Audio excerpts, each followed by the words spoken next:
Élu dès le premier tour en 2014, Édouard Philippe peut-il rééditer cette performance? Face à lui, il a un poids lourd de la politique locale, le député communiste Jean-Paul Lecoq, leader d'une liste largement ouverte aux citoyens.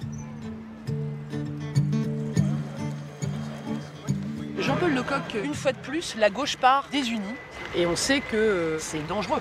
À un moment donné, la gauche, ça peut ne rien vouloir dire ou ça peut tout vouloir dire si on parle des valeurs. Et nous, on pense qu'on est réellement la liste qui rassemble tous les gens qui ont des convictions sociales, des convictions écologiques et des convictions démocratiques et on est tous rassemblés là. C'est important les transports publics dans le programme que vous proposez au Havrais avec vos colistiers aujourd'hui? On a considéré que quel que soit le quartier où on habite, on soit quasiment à égalité au niveau de l'accès à la culture, au sport, à l'administration et tout ça. Et donc on a considéré que le moyen d'avoir un accès égal, c'est de pouvoir prendre le transport en commun de manière gratuite. Dans le programme que l'on présente, il y a la gratuité des transports en commun. Et alors vous pensez que c'est une bonne idée? Ouais.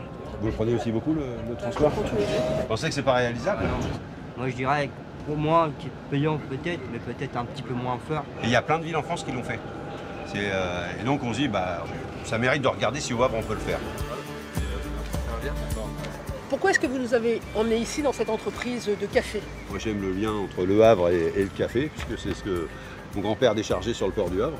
Et le café et la ville du Havre, ça a un sens historique.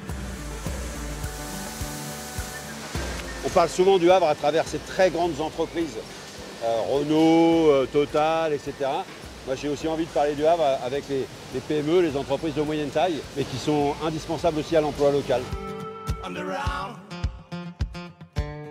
C'est une campagne inédite qui se joue ici au Havre. L'équipe municipale sortante a monté une liste emmenée par un Premier ministre en exercice. Édouard Philippe fait campagne selon les disponibilités de son agenda. Et sur le terrain, c'est le maire actuel Jean-Baptiste Gastine qui bat le pavé. Monsieur. Oui, ça va bien. Vous le connaissez lui? Oui, mais vous non. Moi je suis le maire du Havre. Jean-Baptiste Gastine, comment est-ce que vous gérez cette situation de faire campagne alors que vous n'êtes pas tête de liste? Édouard Philippe est tête de liste, il a vocation à redevenir maire du Havre et moi je suis d'accord avec ça.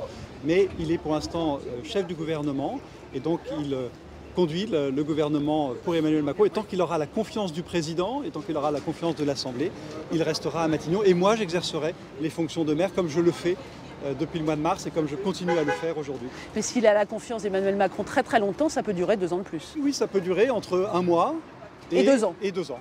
Est-ce que maintenant que vous avez M. Gastine en face de vous, vous avez envie de lui voir mettre en œuvre des choses? Tout va bien aller, et puis les magasins vont rouvrir un peu. Ouais, c'est pas mal. Non, c'est un vrai sujet. Je pense qu'on a réussi en centre-ville et que maintenant, dans chaque quartier, autour de chaque place, il va falloir soutenir les commerçants qui continuent à animer ces quartiers.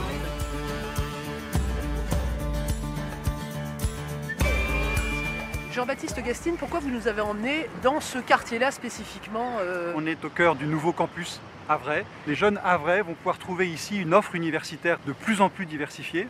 Et comme on les regroupe ici, ils vont aussi pouvoir disposer de services dont ils ont besoin pour se loger, pour se restaurer, avec des espaces de loisirs. La formation, c'est un point clé du développement d'une ville?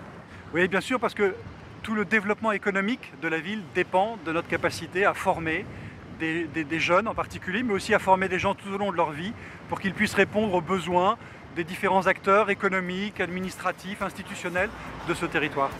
Les deux camps qui s'opposent ont chacun des difficultés à surmonter. L'absence d'union de la gauche et des écologistes pour Jean-Paul Lecoq et sa liste citoyenne et le pari d'Édouard Philippe d'être tête de liste sans occuper le fauteuil de maire.